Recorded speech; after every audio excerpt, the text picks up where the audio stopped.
ഒരു ഡയലോഗ് ചിലപ്പോൾ മറന്നു പോകാം, പക്ഷെ ഈ സിനിമയുടെ ഈ മുന്നിലുള്ള ഈ പരസ്യം ആരും മറക്കാറില്ല. ആ പരസ്യം ഇങ്ങനെയാണ്, ഞാൻ ഒന്നുകൂടി ഓർമ്മപ്പെടുത്തുകയാണ്.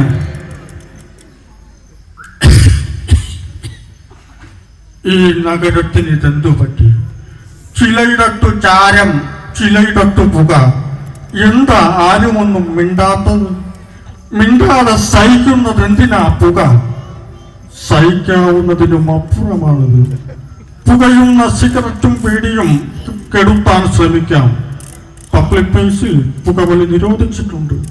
അത് ലംഘിക്കുന്നതിന് പിഴ നൽകേണ്ടി വരും. ശരാശരി ഒരു പുകവലിക്കാരന്റെ ശ്വാസകോശത്തിലെ മറ്റെല്ലാം അതെടുത്ത് പരിശോധിച്ചാൽ അതിത്രത്തോളമുണ്ട്. പുകവലിക്ക് വലിയ വില കൊടുക്കേണ്ടി വരും. കൊച്ചുണിയാമന്റെ കടയിൽ 7 രൂപ, തൊട്ടപ്പുറത്ത് ഗോപാലകൃഷ്ണമാമന്റെ കടയിൽ അതിന് 50 പൈസ കൂടും. പുകവലിക്ക് അതാകാവില്ല. പ്രിയമുള്ളവരെ, കുറച്ചു നാളുകൾക്ക് ശേഷം ഈ പരസ്യം മാറി പിന്നെ മറ്റൊരു പരസ്യത്തിലേക്ക് എത്തിക്കഴിഞ്ഞു. പുള്ളി തന്നെയാണ് ആ ശബ്ദം ചെയ്തത്. അതേതായാലും നമുക്ക് കാണാം. പ്രിയമുള്ളവരെ, ആ പരസ്യം ഇങ്ങനെയാണ്. എന്റെ രാഘവ, നീ ഇത്ര രാവിലെ എങ്ങോട്ടാ? എന്റെ ദാമോദര, ഞാൻ രാവിലെ ശൗചാലയം തേടി പോകുകയാണ്. അങ്ങനെയാണോ? എന്റെ ഇഷ്ട, നീ എവിടെ ചിന്തിക്കുന്നുവോ അവിടെ ശൗചാലയം. അങ്ങനെയാണോ? എന്റെ ദാമോദര, ഞാൻ ഇവിടെ വന്നപ്പോഴാണ് ചിന്തിച്ചത്, എന്നാൽ ഇവിടെ ശൗചാലയം. ഉണരൂ ഉപഭോക്താവെ, ഉണരൂ. വിശദ വിവരങ്ങൾക്ക് 0001-2 അവരവരുടെ ഗ്രാമീണ മന്ത്രാലയമായോ ബന്ധപ്പെടുക.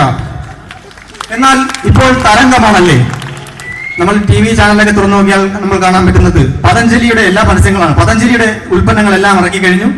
അപ്പോ ഉപ്പ് തൊട്ട് കർപ്പൂരം വരെ പതഞ്ജലി ഇറക്കി കഴിഞ്ഞു. സോപ്പ്, ജീപ്പ്, കണ്ണടി, ഇങ്ങനെ വേണ്ട മനുഷ്യ ജീവിതത്തിൽ ആവശ്യമായ എല്ലാ സാധനങ്ങളും ഇറക്കി കഴിഞ്ഞു. എനിക്ക് തോന്നുന്നു ഇനി ഒന്നുകൂടെ ഇറങ്ങേണ്ടതായിട്ടുള്ളൂ. അത് മറ്റൊന്നുമല്ല, പതഞ്ജലിയുടെ അണ്ടറാണ്. അപ്പൊ അതിറങ്ങുകയാണെങ്കിൽ അതേ പ്രകാരമായിരിക്കുമെന്ന് നിങ്ങൾ ചിന്തിച്ചു നോക്കുക. അപ്പോ സ്വാഭാവികമായിട്ടും നമ്മുടെ പരസ്യം വരുമ്പോൾ നമ്മൾ നേരെ റിമോട്ട് എടുത്ത് ചാനൽ മാറ്റി തമിഴിലേക്ക് പോകാമെന്ന് വിചാരിക്കും. പക്ഷെ തമിഴിലേക്ക് പോയാലും അവിടെയും നമ്മളെ വെറുതെ വിടില്ല. അവിടെയും ഇങ്ങനെയായിരിക്കും. ഉങ്ങൾ സൺ ടിവിയിൽ பார்த்துக்கொண்டிருப்பது புகழ்படம் காதல் கொண்டாட்டம். அதுக்கு தொட்டு முன்னோடியாய் പതഞ്ജലി അമ്പർ പഞ്ഞങ്ങൾ ജട്ടികൾ ഉൻ സുഖமான ഉള്ളാടൈ.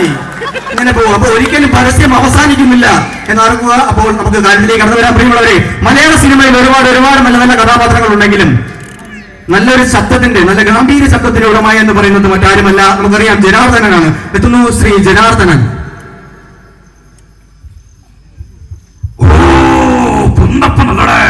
തങ്കപ്പൻ തള്ളിവിടുകട എന്റെ കാലല്ല അവന്റെ കാല്.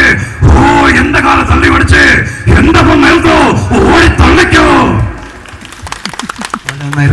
അപ്പോ അതുപോലെ തന്നെ പ്രിയമുള്ളവരെ, മലയാള സിനിമയിൽ 2 സൂപ്പർ താരങ്ങളാണ് ലാലേട്ടനും മമ്മൂക്കായും.